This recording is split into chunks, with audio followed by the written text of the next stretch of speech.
Mesdames, Messieurs, bienvenue à cette conférence de presse que le maréchal du Tchad, président de la République, chef de l'État Idriss Déby Itno, anime.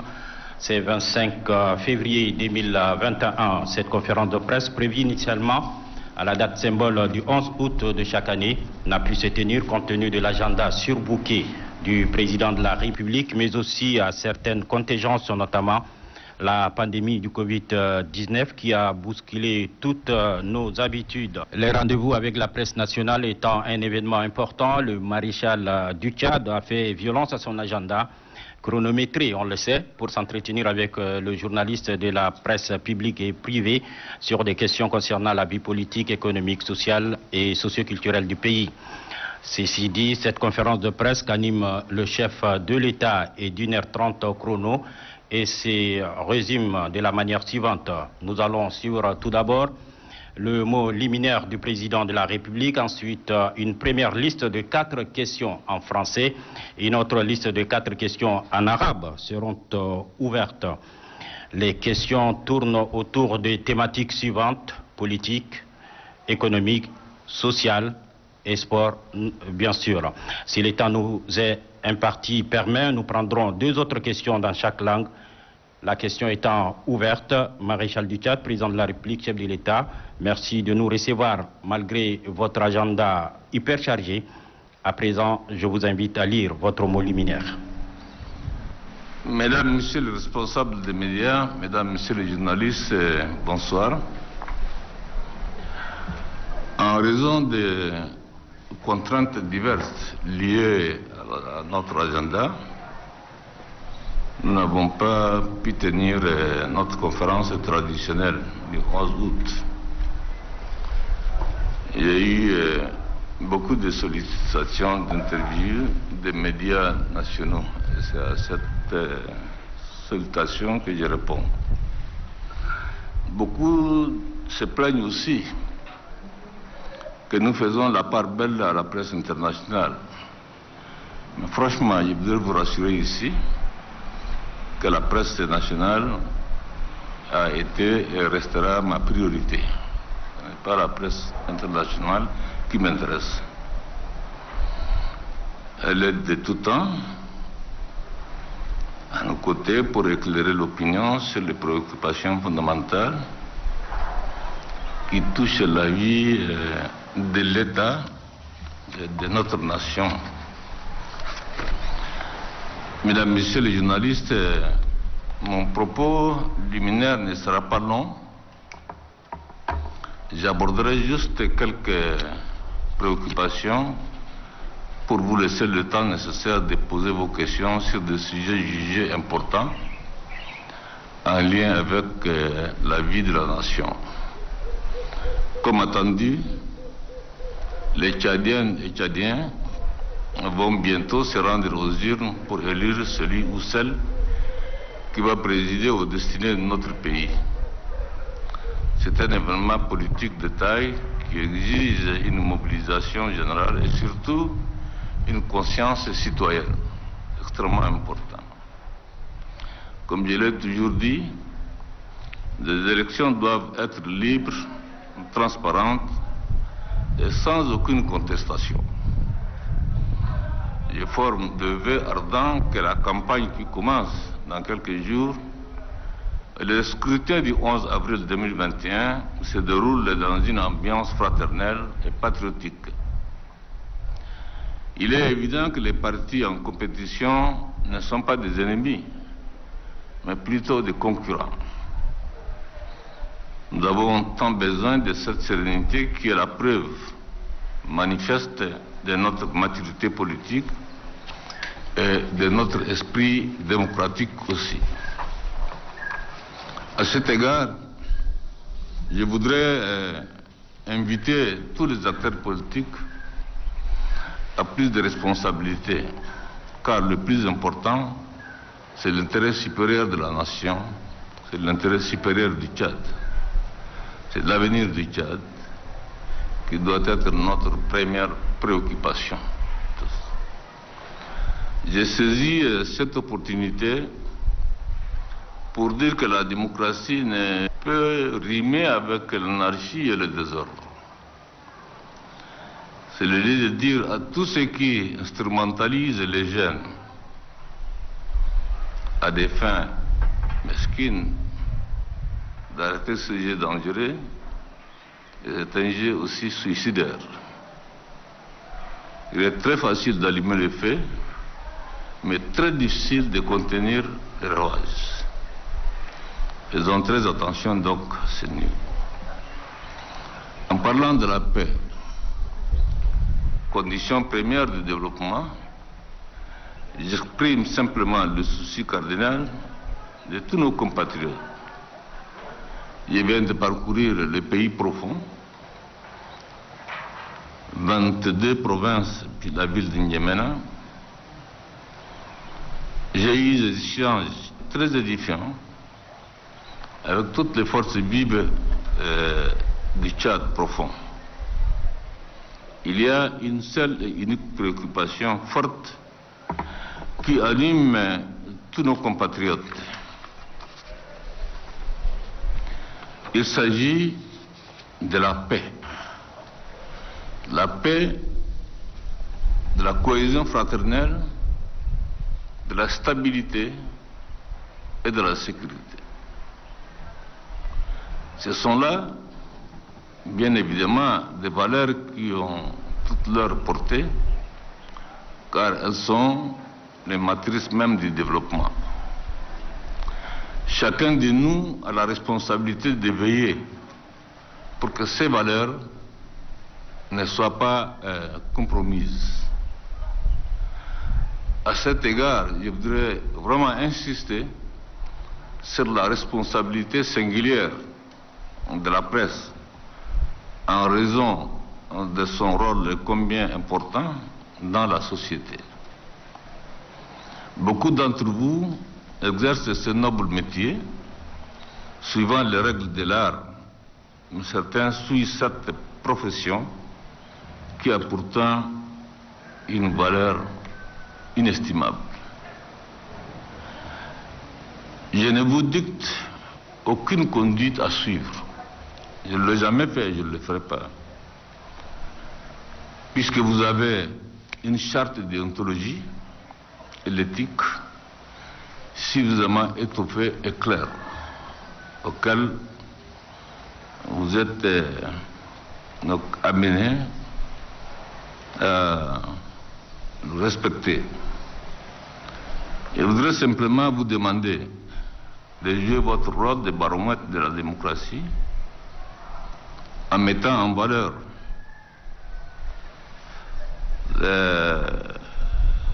votre responsabilité sociale qui est éminemment importante. Mesdames, Messieurs les journalistes, donc je suis à votre entière disposition pour répondre à toutes vos préoccupations. Il n'y a pas de questions taboues ou il n'y a pas de thématiques qui fâchent. Donc, nous sommes tous des Tchadiens, c'est entre nous, ce sont nos problèmes. Les Tchadiens doivent en savoir, bien sûr, davantage de leur pays, de la gestion de leur pays, de la gouvernance de leur pays. Donc, je vous remercie et je suis à votre entière disposition. Merci, Maréchal du Tchad, président de la République, chef de l'État, chers confrères et consoeurs. Nous ouvrons une première liste de 4 questions en français. La liste est ouverte. Merci, je m'appelle Narbaï Halimé, je suis à la radio FM Liberté. Vous venez de faire une tournée dans les différentes provinces du pays et arrivé dans la province du Moyen-Chari, vous avez trouvé des enfants dans un champ et vous avez dit que la place de ces enfants, c'est dans les salles de classe et non dans un champ. La plateforme syndicale revendicative et les religieux qui ont accepté eux aussi d'entrer dans la danse pour essayer de négocier avec le gouvernement et la plateforme syndicale revendicative. Mais à l'issue de cette négociation, il n'y a rien de clair. Et comme la plateforme syndicale a suspendu sa grève, certainement, elle va encore relancer. Ces enfants vont encore rester à la maison. Qu'est-ce qui est en train d'être fait honnêtement pour qu'on puisse trouver une solution définitive pour que les enfants puissent aller à l'école et ce droit d'aller à l'école de ces enfants soit garanti? Merci. Soyons très clairs, madame. Parlant de la grève, les syndicalistes, c'est dans leur droit de revendiquer. Il faudra simplement vous rappeler qu'en 2020,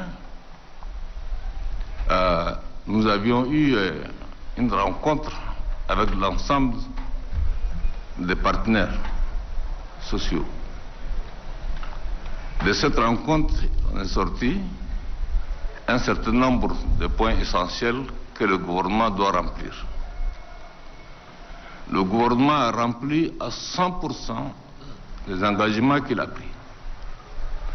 Depuis 2016, pour la première fois, dans le budget de 2021, nous avons pris en compte non seulement les salaires et les indemnités, mais aussi tous les droits des salariés de la fonction publique. Donc, je ne vois pas pourquoi aller en grève. Si le personnel ou bien les centrales syndicales estiment nécessaire que la grève peut leur apporter plus, je dirais non, c'est contre-positif. Ils mettent en danger, il faut bien le comprendre, ils mettent en danger le futur du pays. Donc, je leur demande de signer, c'est ce qui était prévu donc en 2021, cette trêve sociale de 3 ans. À partir de là, ils pourront renouer le dialogue s'il y a d'autres revendications. Mais toutes les revendications antérieures ont trouvé des solutions. Claires et nettes.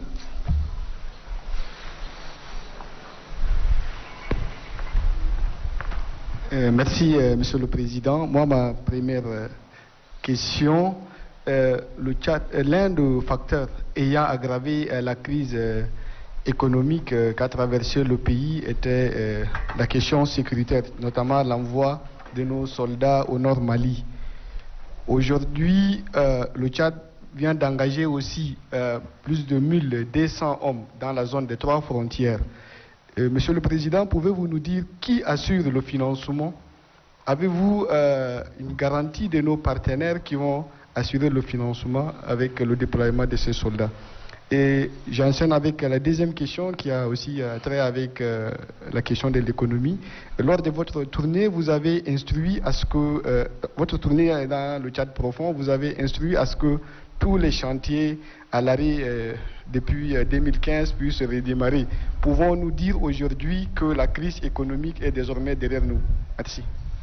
Merci. Monsieur le journaliste, vous avez posé la question de la sécurité, surtout l'envoi de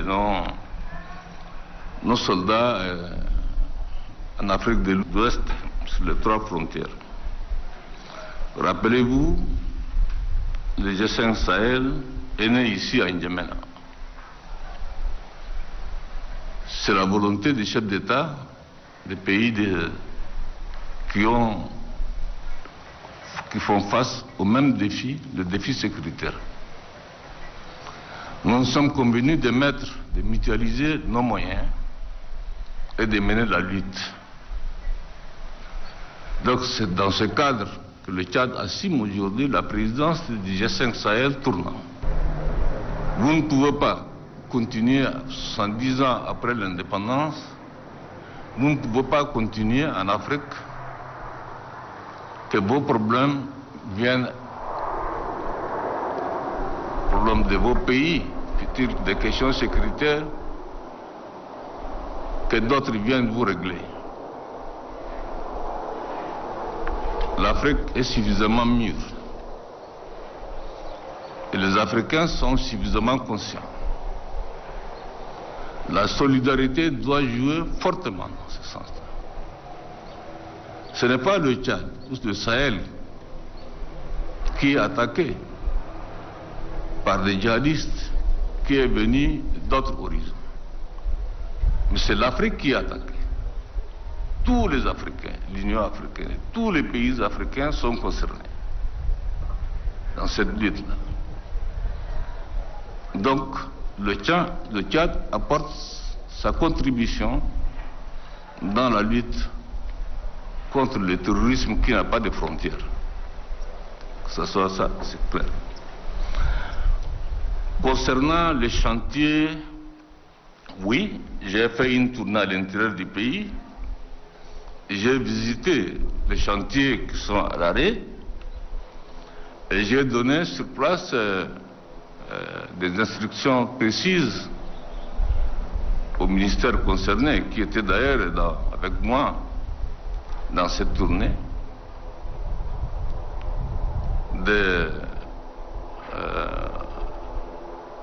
la situation économique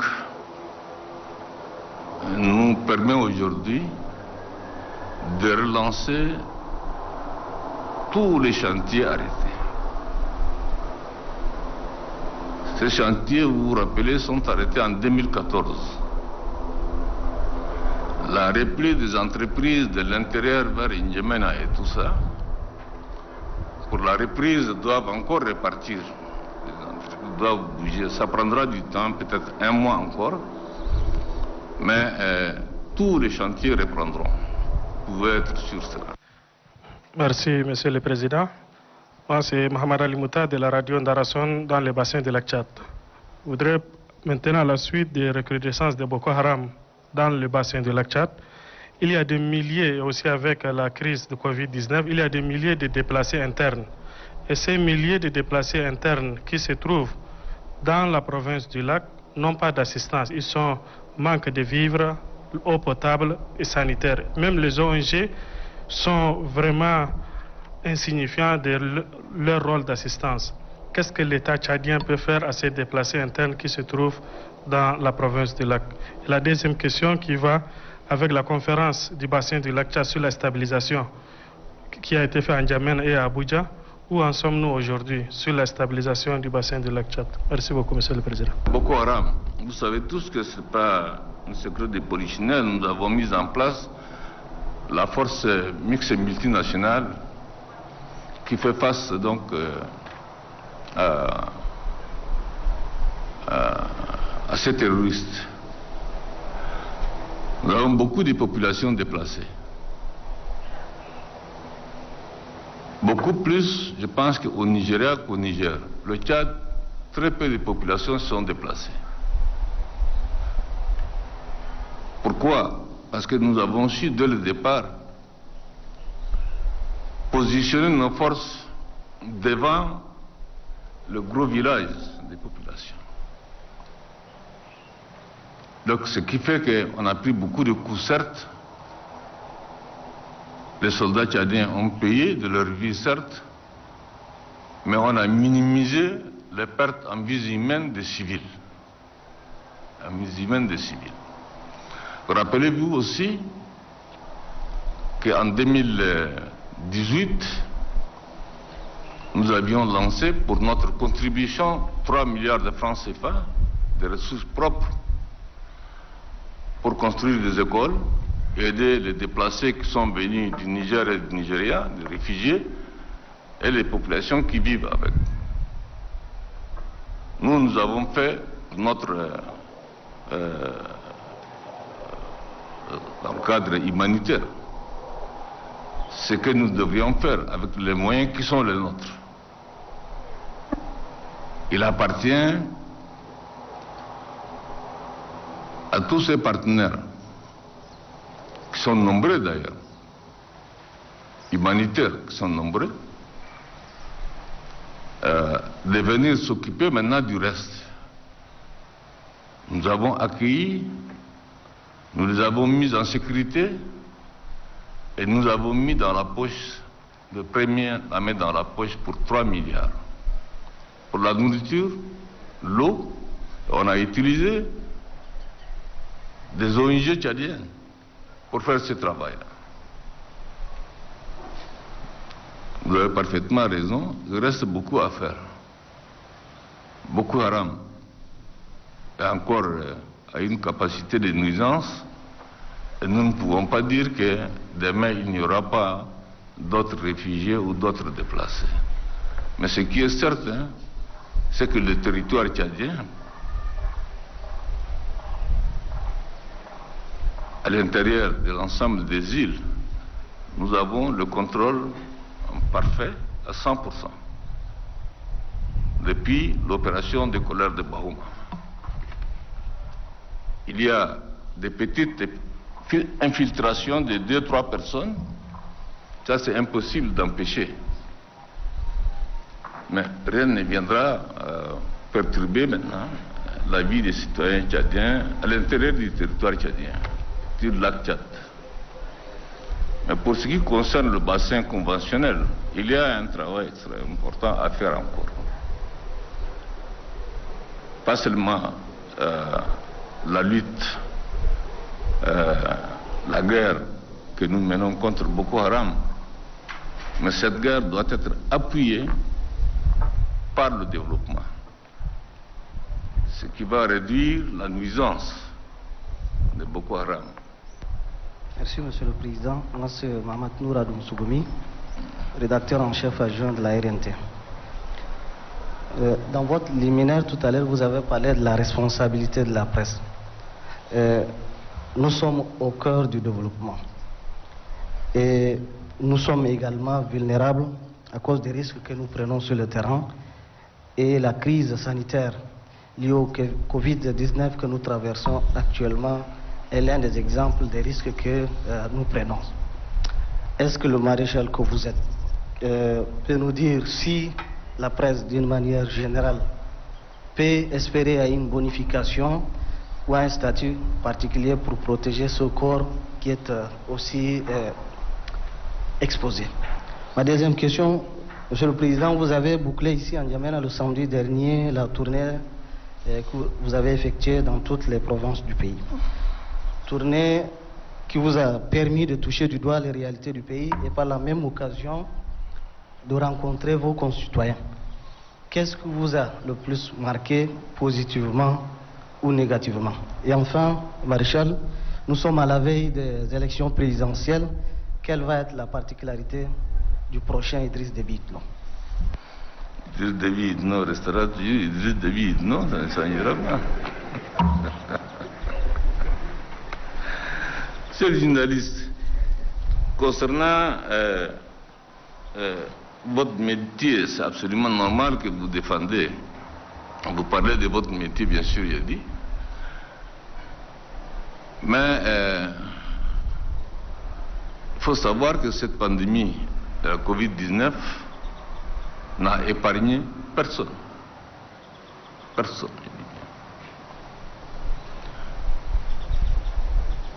Certains pensent que l'Afrique ou certains pays africains ne souffrent pas autant que les Européens. C'est vrai, puisque nous avons la chance d'avoir de la chaleur chez nous. Ce virus n'aime pas la chaleur. Ça aussi, vous devrez savoir que ça a été... Les médias internationaux ont beaucoup parlé que ça va être une hécatombe en Afrique, que ça va être ceci, cela. Mais l'Afrique s'en sort mieux, de ce point de vue. S'en sort mieux. Sur le plan économique, sur le plan de la gouvernance, sur le plan du fonctionnement normal de l'administration, sur le fonctionnement normal du pays, la Covid-19 n'a épargné personne, y compris. Voyez-vous, on a failli passer une année blanche l'année dernière. par la fermeture des écoles aussi. Que Dieu protège tout ce qu'on peut faire. C'est ce que j'ai recommandé toujours. Le respect des mesures barrières et savoir vivre avec ce virus-là. Dans ma tournée à l'intérieur du pays, ce qui m'a frappé le plus, c'est l'ensemble des régions, des provinces que je me suis rendu. C'est vraiment le besoin de la paix, de la stabilité et de la cohabitation pacifique. Un vieux chef de canton à Koumra, parlant de ça, Monsieur le Président, on a tout fait, on a tout initié. Ne parlons plus de la cohabitation pacifique. Mais maintenant, parlons des brassages des Tchadiens. C'est à cela que je me suis accroché à cette expression, qui a une valeur ajoutée, plus que la cohabitation pacifique. Donc, le brassage des Tchadiens, ce qui assure le lendemain meilleur pour le Tchad, et ce qui assurera les générations futures aussi. Le brassage volontariste du Tchad. C'est vers là que je recommande les Tchadiens vers la paix, vers la stabilité et vers le développement. Pour faire dans l'équité, nous accordons à nos confrères arabophones la possibilité de poser également 4 questions. Nous remarquons que mes confrères profitent de souvent poser 4 questions à la place d'une. Donc je pense que nos confrères arabophones vont limiter leurs questions, chacun une question. Merci et la liste est ouverte. شكرا سيادة الرئيس. أنا كان عندي سؤالين لكن أنت بتقول سؤال واحد. تمام. سيادة الرئيس بالنسبة لي أنا بنتكلم في موضوع الكهرباء. الكهرباء طبعا أنت تتكلم فوق كثير في الجولة اللي قم بها، ولوم التقدم والتطور بدون كهرباء ما بقى. أن احنا اليوم في العصر الحديث في القرن ال21 في القرن ال21 اليوم نتكلم عن الكهرباء. خليك من الأقاليم اللي تانية حتى العاصمة جمينا اليوم كهرباء، كثير من الأحياء ما عندها كهرباء. الدولة وقعت كثير من الاتفاقيات مع الدول كونه يحل مشكلة الكهرباء في السنوات اللي فاتت. وأيضا شفنا دولة الأمارات كان جابت موتير أو جابت مولد كهربائي، ولكن حتى اليوم مشكلة الكهرباء حتى في العاصمة جمينا ما انحلت. سيادة الرئيس، هل في السنوات الجاية أو حتى في عام 2000 ونهاية عام 2021 هل وضعتم خطة لحل مشكلة الكهرباء حتى ولو بالطاقة الشمسية؟ وأن احنا اليوم في بلد عندها الشمس ممكن بالطاقة الشمسية ممكن نحل مشكلة الكهرباء. ده سؤالي. شكرا. نعم، عندنا وضعنا برنامج خاص فيما يخص الطاقة. اطمئنوا أنه خلال السنة 2021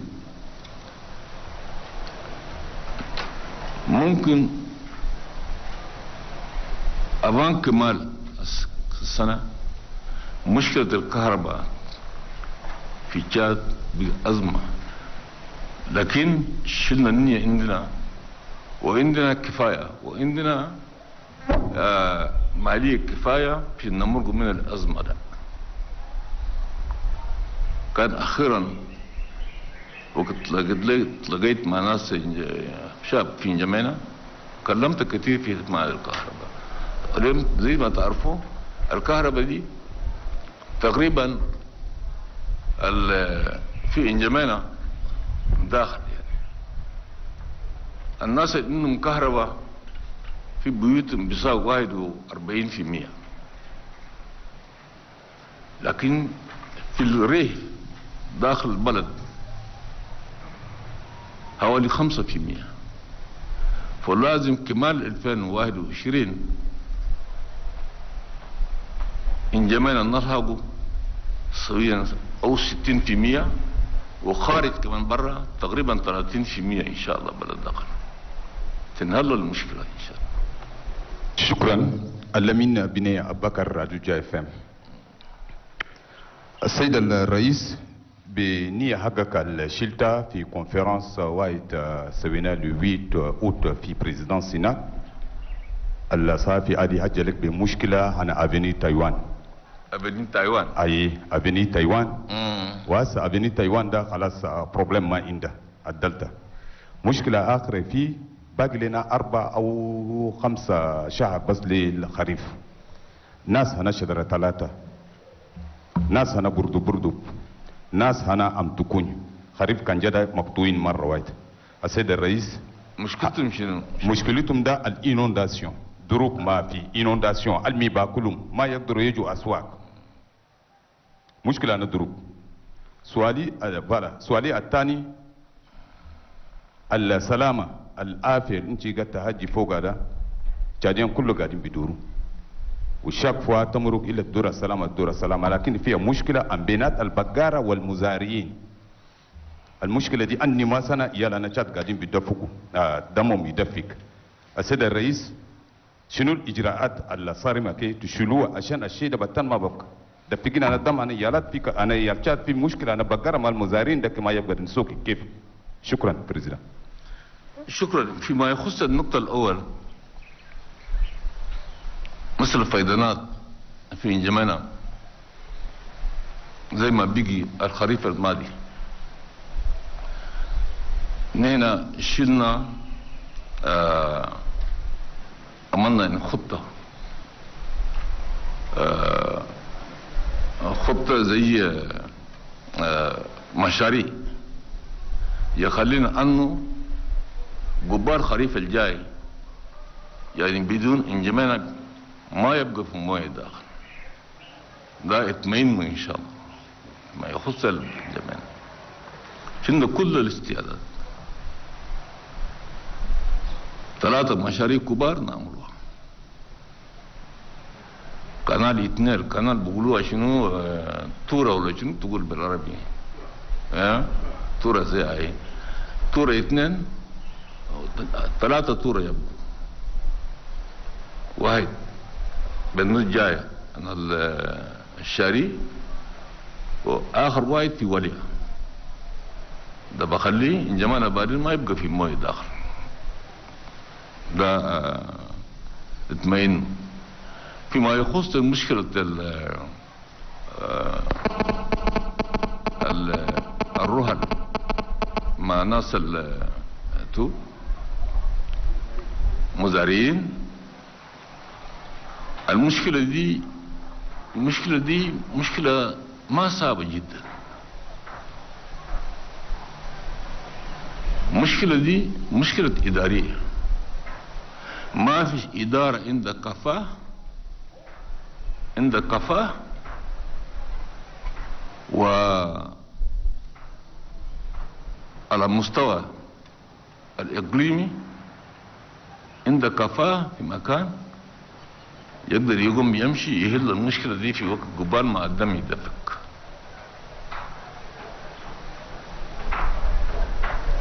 الإدارة اللي هنا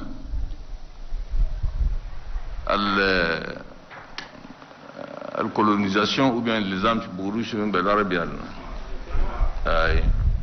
الإدارة خلينا الإدارة دي ممكن عندها لو سلبيات ويتو ما بتتفق مع عاداتنا وتقاليدنا وكده.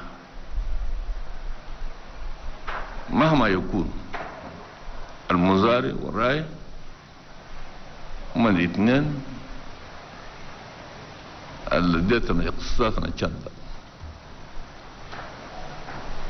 ونعمل نحن كل جهودنا في إدارة بقوم بكامل همتها ويوقف المشكلة دي.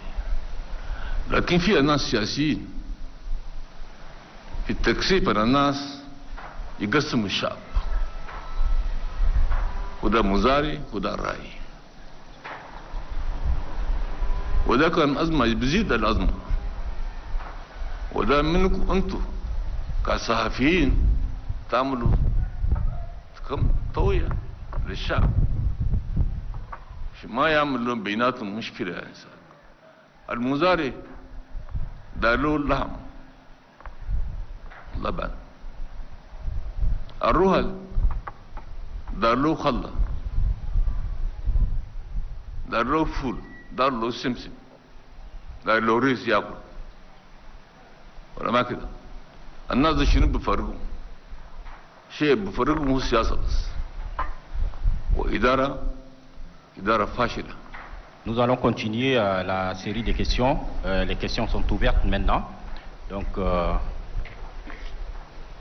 Merci, Maréchal du Tchad. Mohamed Ismail Youssouf du journal Le Sahel. Merci de nous avoir donné cette opportunité de pouvoir porter la voix du peuple. La jeunesse tchadienne fait partie de votre priorité, vous l'avez toujours dit. Mais Monsieur le Président, la jeunesse tchadienne souffre. Elle est aujourd'hui sans repère. Nos provinces sont désertées par la jeunesse tchadienne. Des enfants de 16 ans, 17 ans quittent le Tchad pour la Libye.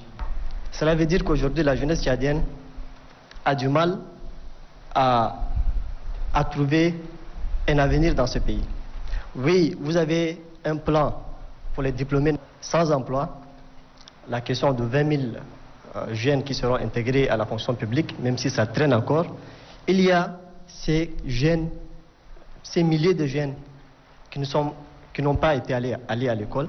Monsieur le Président, qu'est-ce que vous allez faire pour retenir ces jeunes, pour les empêcher d'aller en Libye, pour les empêcher de traverser la Méditerranée pour perdre leur vie là-bas? Puisque vous avez dit, Monsieur le Président, que la jeunesse est l'avenir du Tchad. Ma deuxième question, c'est relative au vivre ensemble. Je me rappelle lors de votre tournée au Sud, vous avez évoqué un aspect très important. Sur le fait que les autorités locales, qu'elles soient militaires ou civiles, qui ont plus duré dans ces localités, qui parfois sont source de ces conflits éleveurs-agriculteurs. Et vous avez promis, Monsieur le Président, que vous allez les muter chaque 2 ans. 3 ans. Chaque 3 ans. Merci beaucoup. À cette question, qu'est-ce que vous êtes en train de faire pour vraiment appliquer cela? Je vais finir, Monsieur le Président de la République. Bien, je vais vous répondre. Vous êtes jeune, vous aussi, vous êtes concerné. Il ne faut pas ignorer que personne ne peut ignorer que 60% de la population tchadienne aujourd'hui a moins de 30 ans. Donc la majorité des Tchadiens est composée de jeunes. Pour le Tchad, c'est une opportunité. Qu'il a été à l'école est une chance. Qu'il n'a pas été à l'école, c'est aussi une opportunité. Le mal se trouve où? Ceux qui partent vers la Libye pour s'enrôler comme mercenaires, moyennant moins de 100 000 francs CFA par mois de salaire.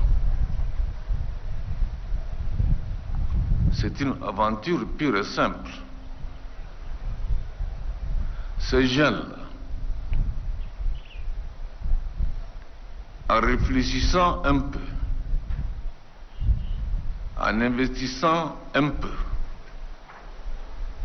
dans le travail,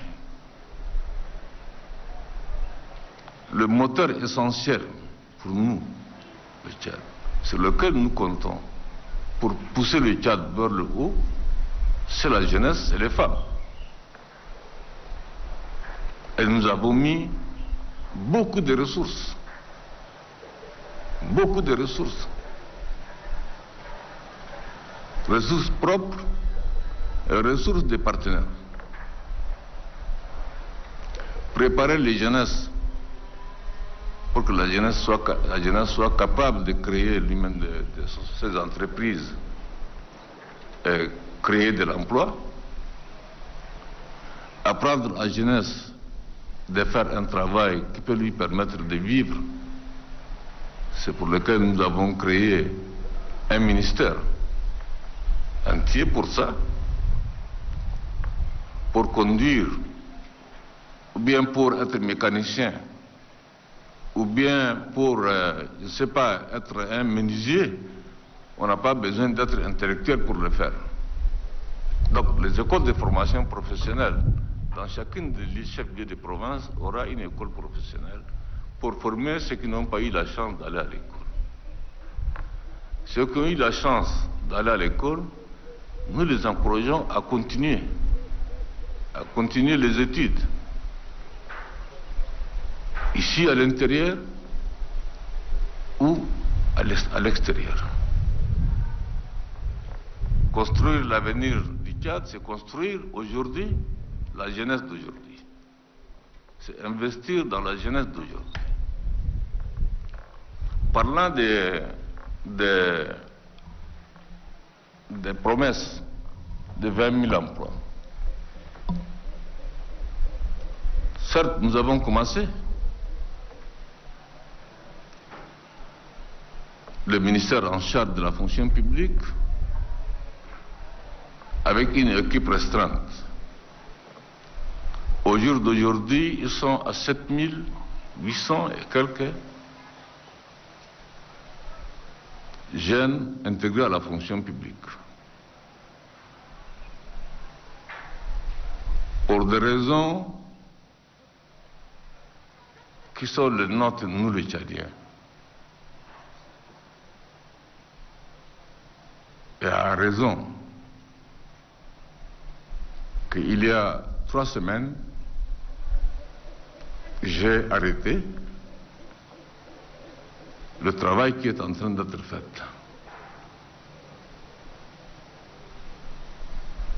pour trouver plus d'équilibre. Simplement, il ne faut pas simplement intégrer les enfants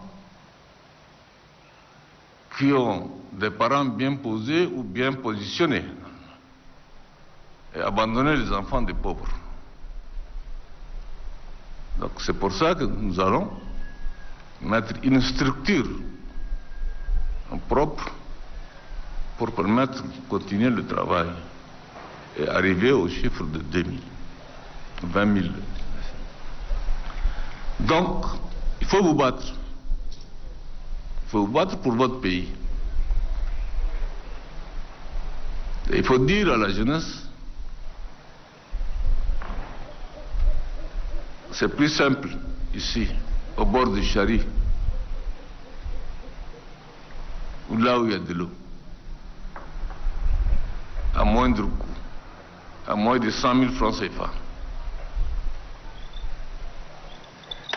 L'eau du Chari peut te faire vivre, au lieu d'aller mourir comme mercenaire en Libye. C'est contre-productif. Moi, c'est Mohamed Hassan Nasraddin, je suis le rédacteur en chef du journal en ligne Touma Web Media. Okay. Moi, je voudrais un peu parler de la question de l'Internet au Tchad. Pour ceux qui ont fait en dehors du pays, une fois rentrés, ils comprendront tout de suite que l'Internet est très cher au Tchad. On sait quelquefois que la jeunesse utilise mal les réseaux sociaux et qui a quelquefois obligé le gouvernement à un peu serrer l'accès à l'Internet. C'est normal parce que nous voulons parler de la paix. Mais jusque-là, pour se connecter à l'Internet, il faut avoir peut-être le double, sinon le triple de pays étrangers. Aujourd'hui, avec 500 francs, on peut avoir 200 mégabits ou 300 mégabits. Alors ces 300 mégabits ne peuvent même pas faire 1 heure du temps. Par contre, dans les autres pays, avec 500 francs, on peut faire beaucoup de choses. On peut faire des recherches et c'est ce qui est important ici pour la jeunesse qui veut vraiment sortir virtuellement en dehors du pays, étudier. Parce que maintenant, on parle également des cours en ligne. Une fois, à Radisson Blu, vous avez tiré l'attention à ces téléphones mobiles qui sont chers. Mais jusque-là, ça continue. Qu'est-ce qu'on peut attendre? Parce qu'une fois, vous les avez dit, mais jusque-là, ils n'ont pas diminué le coût de l'Internet au Tchad. Ma deuxième question, qui est en dehors du pays. Merci. La question de l'Internet, vous n'êtes pas sans ignorer que vous êtes un pays sans littoral, un pays enclavé. Nous avons investi beaucoup de ressources propres pour nous raccorder à la fibre optique de l'Atlantique et la fibre optique de la mer Rouge par le port Soudan au Soudan.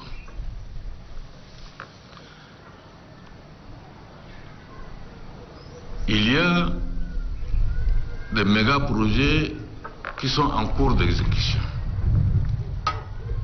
c'est-à-dire relier l'ensemble des chefs-lieux des provinces par les fibres optiques, avec les ressources propres.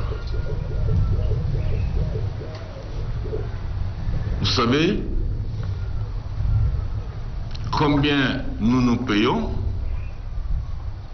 à la base là-bas pour avoir accès à cette fibre optique au Cameroun comme au Soudan.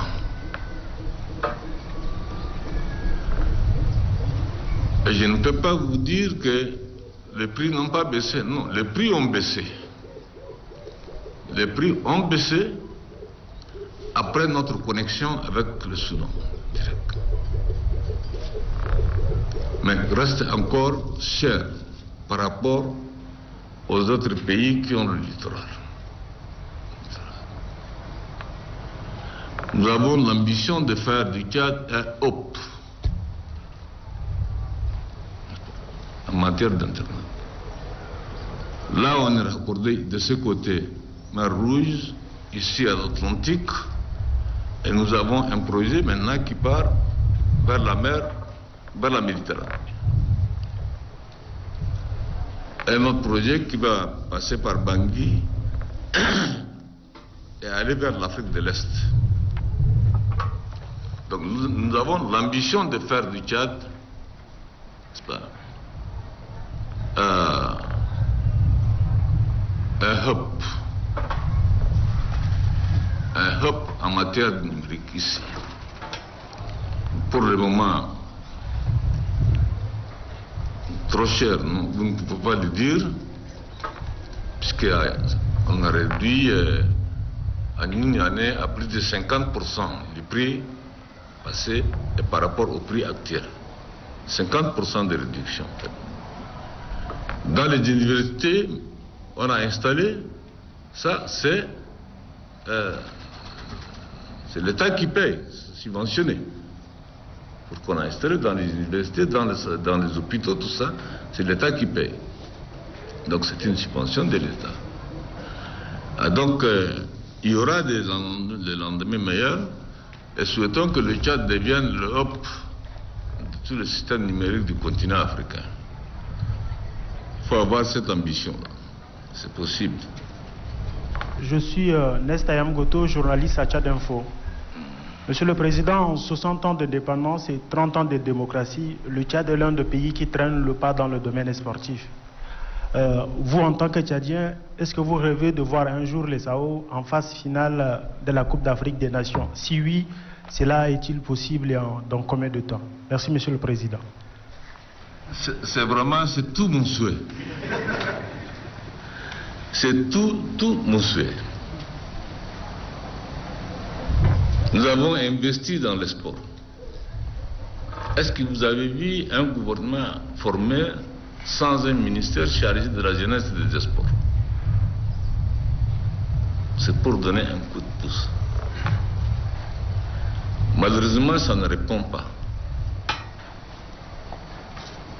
Pour plusieurs raisons.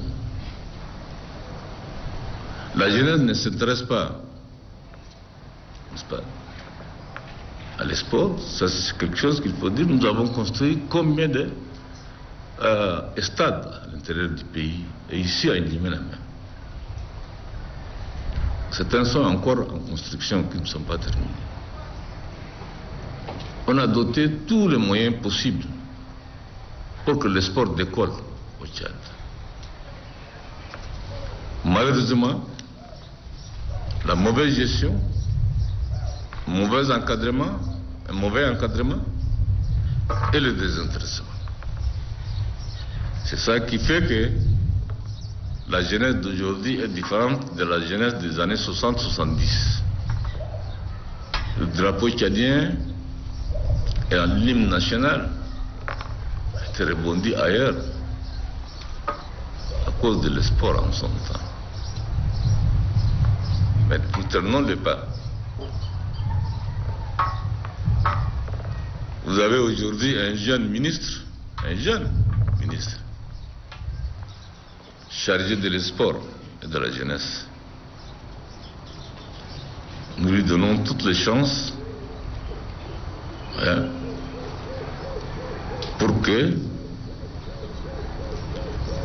pour changer la donne et permettre à la jeunesse tchadienne d'aller, c'est pas en termes de machin, c'est pas un métier, c'est nécessaire même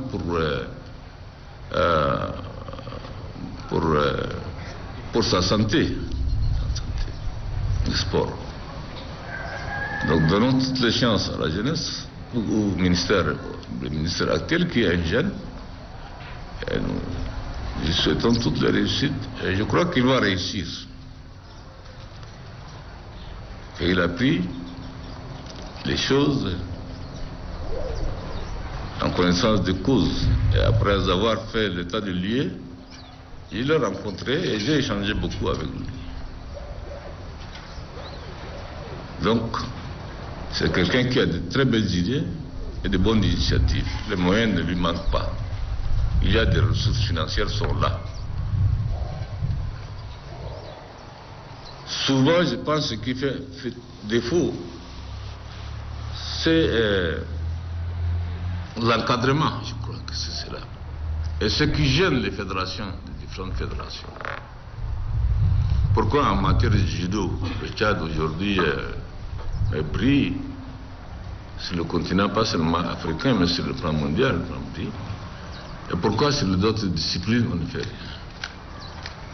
On peut se poser la question. Donc, en tout cas, vraiment, tous mes souhaits pour que notre pays se fasse parler ailleurs, en matière de sport aussi. Le gouvernement tchadien autorise les marches initiées, les marches ou bien les manifestations initiées par les associations de la société civile proches du gouvernement. Et il est interdit par contre les marches initiées par l'opposition et la société civile. Est-ce que cela n'est pas une atteinte à la démocratie?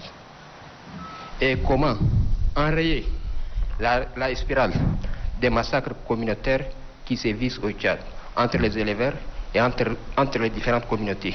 Merci. La question des éleveurs agriculteurs, j'ai répondu, donc je ne reviendrai pas dessus. La question des manifestations, c'est ça, notre question. Manifestation. C'est pas un pays. La démocratie n'est pas le désordre. Le pays est géré par des lois.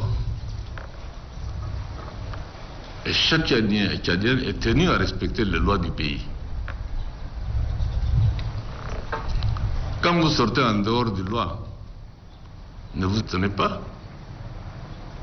Vous n'êtes pas au-dessus de la loi. La loi va vous frapper, bien sûr. Que ce soit clair, ça, à tout le monde. Ce n'est pas du désordre non plus, la démocratie. Traîner des billes dans tout ce que vous voulez, dites-lui de tout ce que vous voulez, vous avez dit, vous continuez à le dire, ça ne me dit rien. Mais le désordre, je n'accepte pas le désordre. Peut-être par ma formation, non. Par principe, que les lois de la République doivent être respectées. فيما يخص قضية النقابة والحكومة. النقابات والحكومة. النقابات رجالة توسطوا ورفعوا الإضراب. لكن في هناك رسالة موجودة في مواقع التواصل الاجتماعي بأن الرئاسة أرسلت رسالة للوزارة المكلفة بالوظيفة العامة بعد اليوم ما في إضراب، والإنسان ماشي إضراب ما عنده راتب شهري. فهل إذا كان الرسالة دي صحيح هل ممكن ما تؤثر وتجيب أزمة اجتماعية بين النقابات والعمال؟ والسؤال الأخير، قمت بجولة في العمق التالي ووضعت حجر أساس لعدة مشاريع تنموية، لكن حجر أساس لمشاريع تنموية، لكن كثير من المواطنين بعضهم ممكن يقولوا وضعت كثير من الحجر الأساس لكن ما بيشوفوا شيء. مثل وين؟ يعني مثلا في مشاريع حقت الطرق. طرق. نعم. أي. حتى الآن ما يعني المشاريع دي ما نفذوها تقريبا 10 سنوات، فبالتالي شنو الضمان عشان المواطن يقتنع يكون المشاريع دي تنفذ؟ فيما يخص النقطة الأول في النقابة، أخوانك باللغة الفرنسوية نفس السؤال ورددت له، ممكن تقدر تشيل الرد اللي نسيته ده. فيما يخص المشاريع وادي الحجر الأساس فيما يخص الطرق زي ما قلت، والطريق تلقى التمويل كون من برا والتمويل من خزانة، لكن داير له دراسات. الدراسة طريق تقريبا نقول مثل حوالي 100 كيلومتر. الدراسة ما يكمل في 6 شهر ولا 7 شهر، ممكن في مكانات يمشي لحد السنة الدراسة. خاصة إننا بجد ما عندنا كفاءة، يعني التشادين بس ما يقدر يقوم يسوي دراسات. عشان ده نجيبه خبراء من برا بكلفنا كتير، لكن للأسف ما عندنا بديل آخر. خطينا حجر الأساس في أبيشة أبو قليم، خطينا حجر الأساس في 4 سنة. حجر الأساس مساكوري مسرو، خطينا حجر الأساس بلتين أبيشي، خطينا حجر الأساس جمال لاي. فيها مكانات عندنا دراسات دول بدينا هنا. ما عندنا دراسات وكده كمان ده شيء يعني المشروع يعني ما تقوم بس عندك فلوس وتقول تمشي، لا، هذا الشيء عنده له سلبيات خلفيات. عشان ده الشيء اللي بيشيل الوقت ده الدراسات.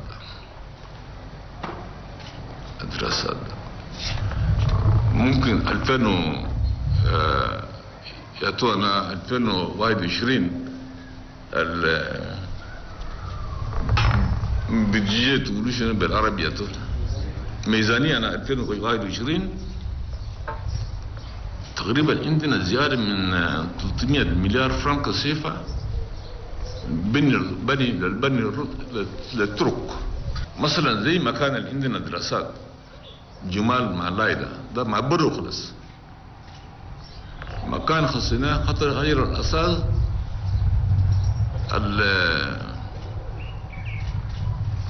الكوبري بنغورو في مع ياغوا ده برو، والطريق كيلو بالا عندنا دراسات، لقينا دراسات ناس برو. نفس الشيء طريق نغوري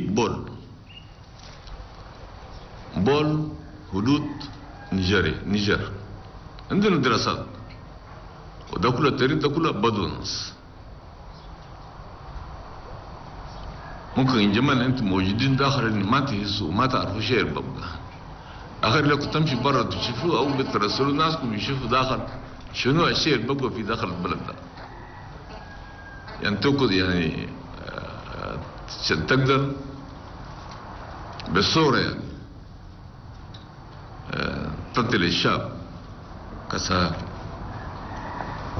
حجينا كثير في مسألة المزارعين والرواة، لكن دارين نقولوا في مشاريع في مجال الزراعة والثروة الحيوانية كابينسا اوندير سوديلاك لمنام بيقوا انادير، وهناك يعني سرقانات في مندو وجرمايا، وحتى الآن يعني استيراد المواد الغذائية من الخارج ده بس الحل الوحيد. شنو الاستراتيجية الجديدة تقدروا تشيلوا المشاريع بدل الأنادير دول، وشنو دول اللي يقدروا ينفذوا الشيء ده والمواطن التشادي ده يرتاح من غلاء المعيشة، يلقى إنتاج زراعي وثروة حيوانية في بلده ويستفيد منها. شكرا. فيما يخص السؤال يعني مهمة أنا تشاد شنو مهمتنا هنا في الناحية الاقتصادية ده لازم اقتصادنا نتساعد عمود الفقري يبقى الزراعة والثروة الحيوانية الاثنين دول.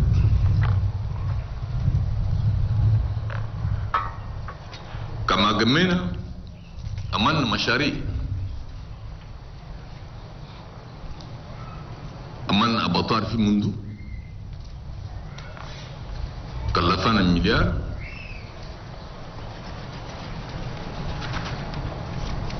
عملنا مطار دولي في منذ،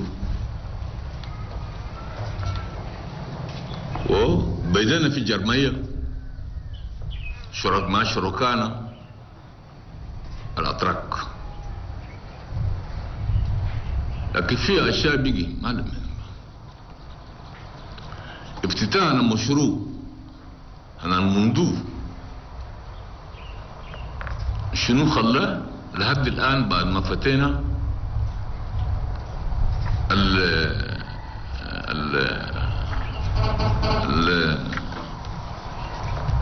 ما شغال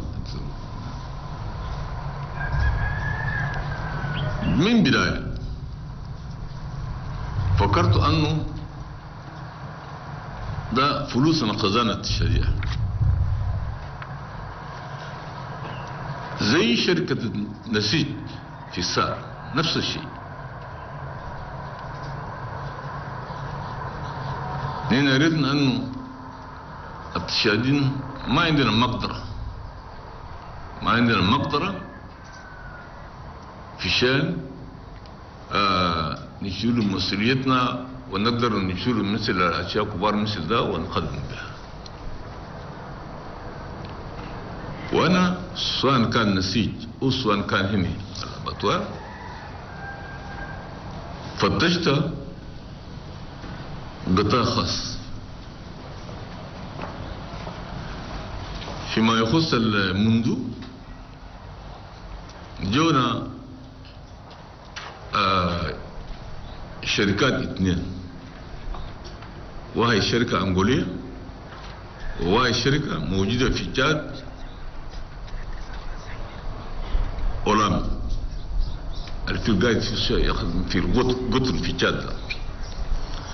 أكيد الشركة الأنغولية وهي شال الفلوس اللي هنا دورناها ضافوا الفلوس في الميزان في تشاد. بس بفضل الأسابيع الجاية ده شالوا ممكن شهرين و3 ومن 4 و6 من 6 شهر الماضي ده كلها التدريب على الناس كيف يشغلوها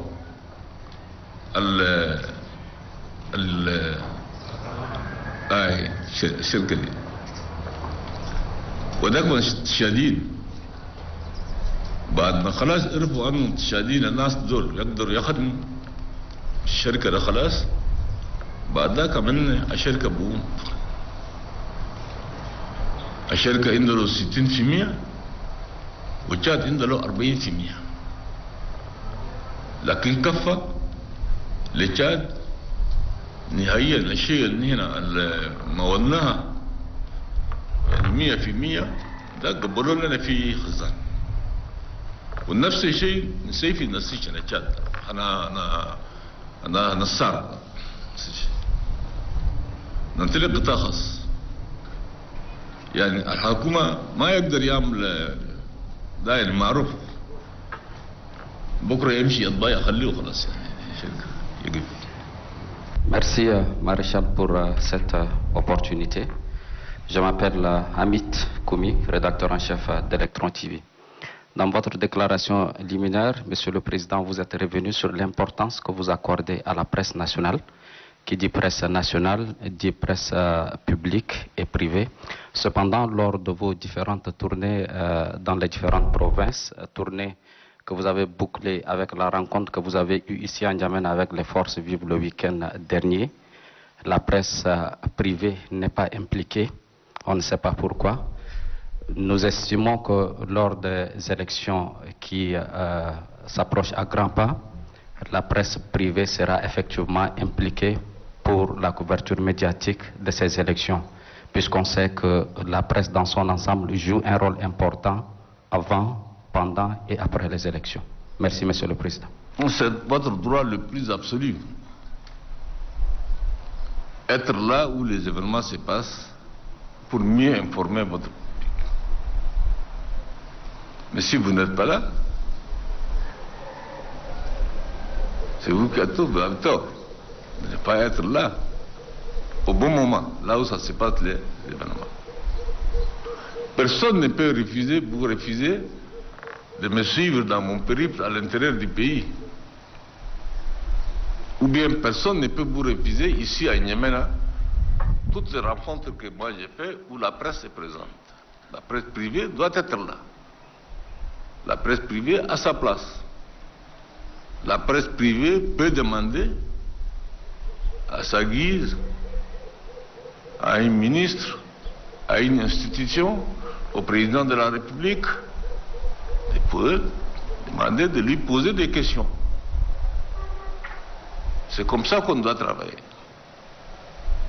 Il ne faut pas vous replier et puis prendre le ragot de la route, de la rue, et écrire en fait, disons, là, vous amenez à tort.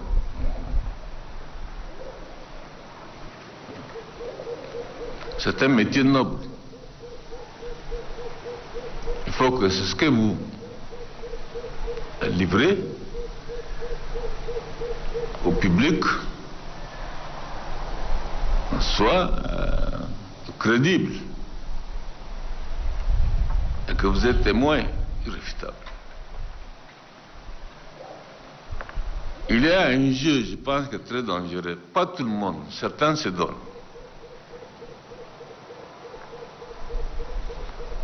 Critiquer une personnalité parce que quelqu'un vient te payer 100 000, 200 000, 300 000.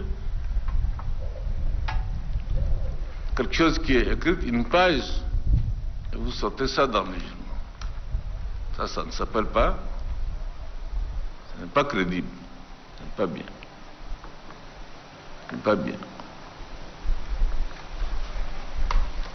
Nous vous utilisons, vous nous utilisez. Nous vous utilisons pour informer le public de ce que nous faisons. Vous venez, sur le plan économique, c'est important, financier, puisque vous voulez vendre, n'est-ce pas, votre production. Et vous avez besoin des informations sûres et crédibles. Des informations sûres et crédibles, il faut chercher à la source. C'est votre droit, je dis, personne ne peut vous empêcher. Et moi, je suis à votre disposition, en tout cas. Merci, Monsieur le Président. C'est Jim Touren Dolingar de la télévision Tchad 24. Les statistiques montrent que les élections de 2021 sont un peu différentes des autres. Pourquoi? Mais je m'explique.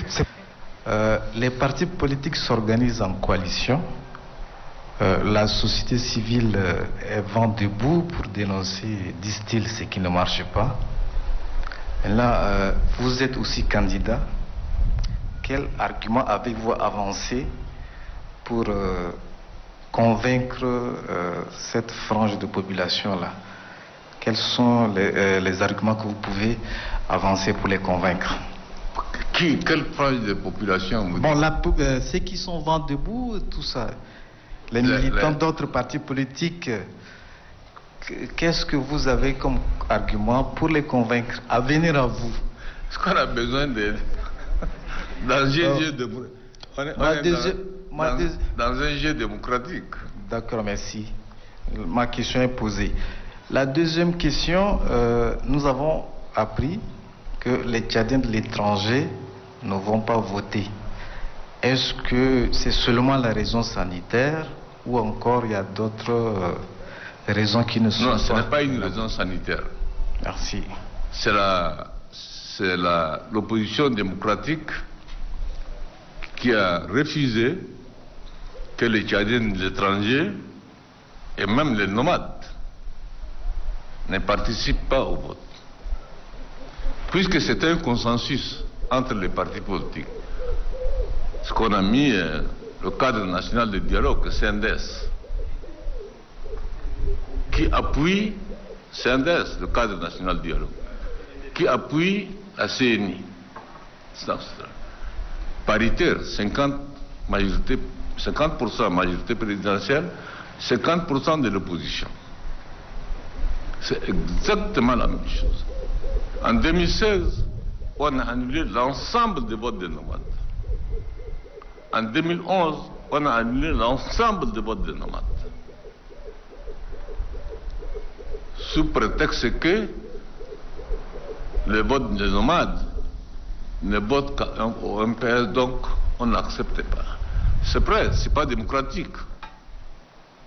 Mais si c'est à ce prix qu'il faut avoir la paix, la stabilité dans le pays, c'est injuste de retirer à un Tchadien son droit le plus absolu. Droit le plus absolu. On est arrivé à là.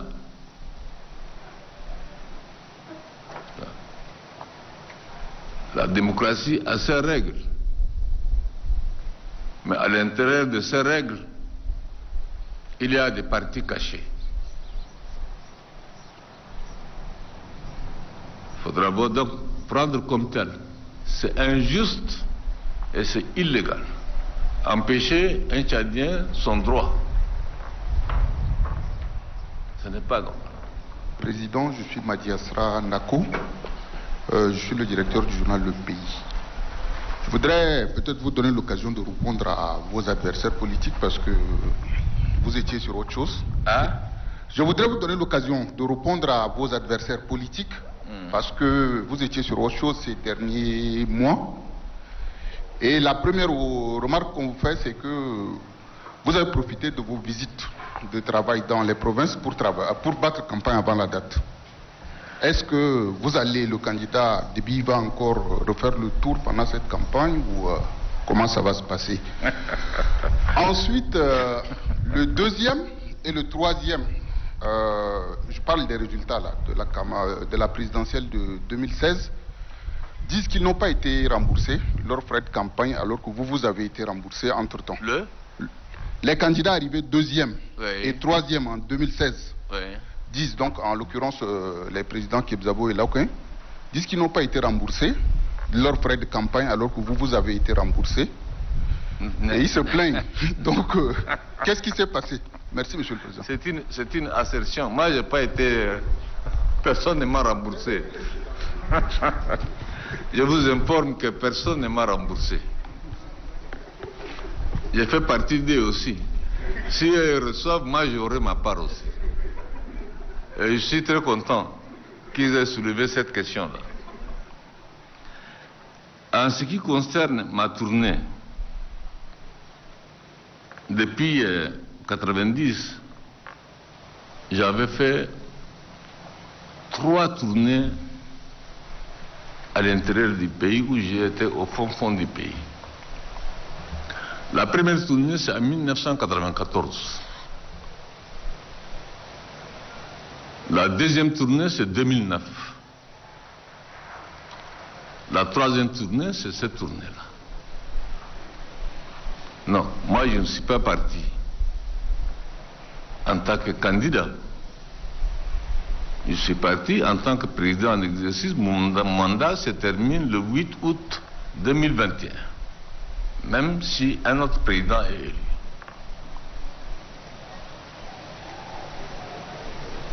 Donc moi je suis parti toucher du doigt, échanger avec les citoyens tchadiens, mes compatriotes, et toucher du doigt leurs préoccupations. Et avoir aussi une idée exacte de leurs doléances aussi. Savoir, avoir une idée comment l'administration fonctionne dans l'arrière-pays. Avoir une idée comment l'administration publique ou traditionnelle fonctionne. Il y a autant de raisons qui m'ont amené donc à faire cette tournée comme j'ai l'habitude de le faire. Mais la campagne, c'est la campagne. Je ferai comme les autres candidats. Je vais aller vers les Tchadiens. Parce que je suis candidat maintenant. Le moment venu, date légale, constitutionnelle, je serai sur le terrain comme les autres. Nous allons prendre au moins deux questions. Elvis, allez-y. Oui. Merci, Monsieur le Président. Ma question, c'est par rapport à notre armée. L'armée nationale, c'est le socle de l'unité. Elle fait la fierté de tous les Tchadiens. Et je dirais même qu'au-delà du Tchad, cette armée fait carrément la fierté de tout le continent parce qu'elle est sollicitée un peu partout pour les opérations de maintien de la paix. Mais dernièrement, International Crisis Group a publié un rapport disant que cette armée est clanique, que cette armée est... Il y a un peu d'amateurisme dans cette armée. Quelle est votre lecture par rapport à ce rapport? Ma deuxième question, Excellence, c'est la culture. Il y a également, aujourd'hui, la culture tchadienne commence à s'exporter. Nous avons des musiciens tchadiens qui commencent à intéresser les gens sur le plan international. Je ne vais pas faire des jaloux, mais je vais citer quand même deux noms, Mandoué comme ça, et Afrotronics, qui aujourd'hui est même lauréat, on attend encore les résultats, des MTV Awards. Voilà des Tchadiens qui font la fierté de tous les Tchadiens sur l'ensemble du territoire national, et à travers ce qu'ils font, ils font un brassage. Vous avez utilisé l'expression, c'est carrément un brassage de toute notre culture, et les Tchadiens du nord, du sud, de l'est et de l'ouest se retrouvent dans ce qu'ils font. Maintenant, pour ces gens-là, qu'est-ce qui est fait pour eux, Excellence? Bien, pour la première question que vous avez, c'est une assertion inexacte. Vous avez une armée purement nationale. Le ministère de la Défense, celui des Affaires étrangères, ont suffisamment développé à l'endroit de ces assertions. Donc, je ne reviens pas dessus. Vous êtes Tchadien, vous connaissez cette armée. Quels sont les membres de cette armée? Comment cette armée est gérée? Ça, vous connaissez. Mais dites tout simplement, chapeau, vous avez une vraie armée. Vraiment, vous avez une vraie armée nationale. Surtout après la réforme que j'ai entreprise en 2011. Maintenant, la culture. Le Tchad est un pays extrêmement riche de sa culture. Extrêmement riche. Malheureusement, nous n'avons jamais eu les moyens pour mettre en œuvre ce secteur vital. Pour aujourd'hui, pour demain, pour le futur, c'est notre identité, la culture. Un homme politique disait,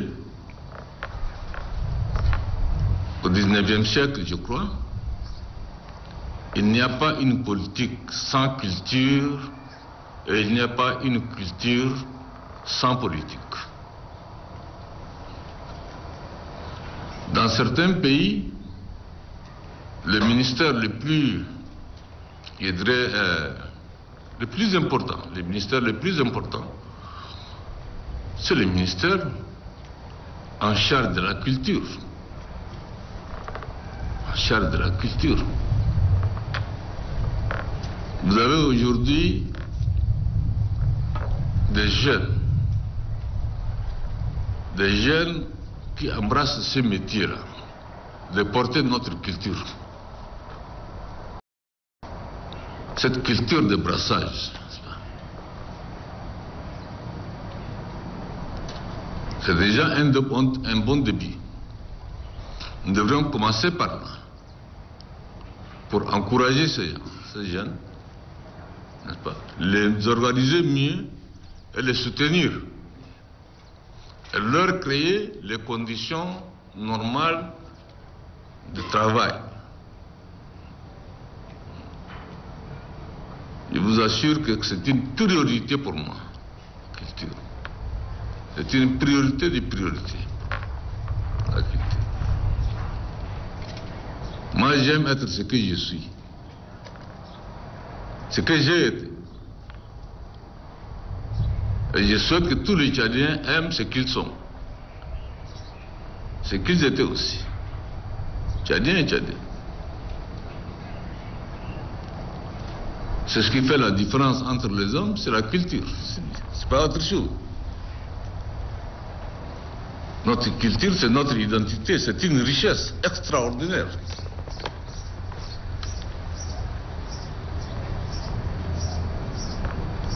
Et c'est une très grande opportunité aussi pour les jeunes.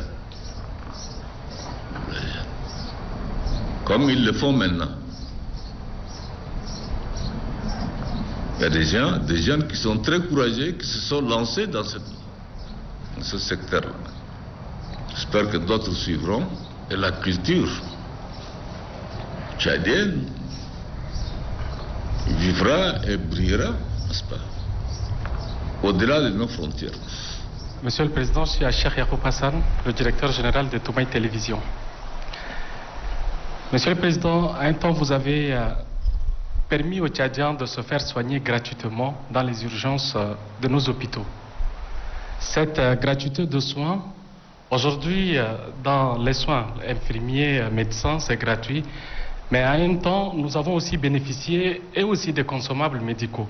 Mais ces derniers temps, nos urgences n'ont pas ces consommables médicaux et la population part dans les pharmacies pour acheter. J'aimerais savoir, est-ce que vous allez revenir sur cette décision et permettre à toute la population tchadienne de bénéficier de cette gratuité de soins? Merci. Depuis que nous avons initié la gratuité des soins dans certaines catégories des populations tchadiennes, dans tous nos budgets, nous avons programmé des ressources et les dépenses ont été faites régulièrement. C'est des milliards qu'on verse dans les hôpitaux. Chaque trimestre. Chaque trimestre, c'est des milliards qu'on verse dans les différents hôpitaux du pays en termes de gratuité des soins, ce qu'ils ont fait. Maintenant, dans les faits, il y a des critiques, certes. Il y a des critiques, certes. Maintenant, au niveau du ministère concerné, doit s'organiser, ce ministère doit s'organiser et faire en sorte que le budget 2021, le secteur de la santé on est à plus de 16% du budget national, le secteur de la santé. À plus de 16% du budget national. Cette augmentation rythmique est due par le simple fait qu'il y a la gratuité des soins. Nous remboursons directement au CPA ou nous payons aux hôpitaux, c'est les hôpitaux qui payent à la CPA. Mais le Trésor a payé continuellement, remboursé et rendre fonctionnel l'ensemble des structures de la santé à l'intérieur du pays. Il peut y avoir, c'est le constat que personnellement j'ai fait aussi, par exemple à Biltine. Dans ma tournée, je suis allé voir l'hôpital provincial de Biltine. À l'entrée des urgences, j'ai vu un tableau où c'est marqué pour tel, il y a 2000 francs, pour tel, c'est 5000 francs, pour tel, 5000. J'ai demandé c'est quoi. On me dit c'est la catégorie des gens qui doivent en fait payer. Le ministre était avec nous. J'ai demandé au ministre de faire une copie de l'affiche, ce qui est affiché, et de me clarifier sur cette situation. C'est quoi? Je voudrais savoir. J'ai eu le même cas à Koumra aussi. Certainement, il doit se poser des problèmes quelque part. Il y a des malversations qui se font. Qu'il s'agisse des ARVD, on appelle tout ce qui est traitement de VIH-Sida, les accouchements, les personnes vulnérables, ceux qui n'ont pas de moyens pour se soigner.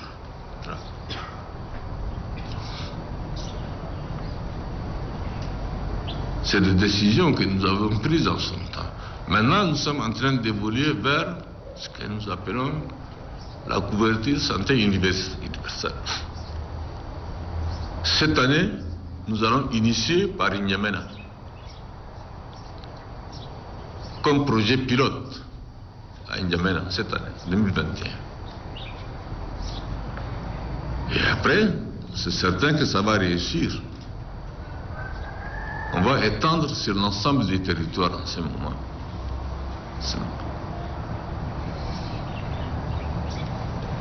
Il n'y a rien de plus important et de plus essentiel que la santé du Tchadien, la santé de la population. Il faut être en bonne santé pour produire. Il faut être en bonne santé pour contribuer, n'est-ce pas, à faire avancer le pays dans la direction de son émergence. Quelqu'un de malade ne peut pas apporter une contribution. C'est pour ça que la priorité des priorités, c'est la santé. La santé. Aujourd'hui, nous courons de gauche à droite, même si on n'est pas trop exposé par rapport à la pandémie de Covid-19, nous nous battons aujourd'hui pour avoir peut-être pas la totalité, mais une quantité de vaccins qui nous permet de mettre à l'abri les personnes qui sont au plus près des malades et aussi des personnes qui sont vulnérables. Les premières doses qu'on a eues, c'est pour 200 personnes. Mais nous attendons plus. Pour 2000, en ce moment, nous allons déclencher ça aussi. Et ça a un coût aussi.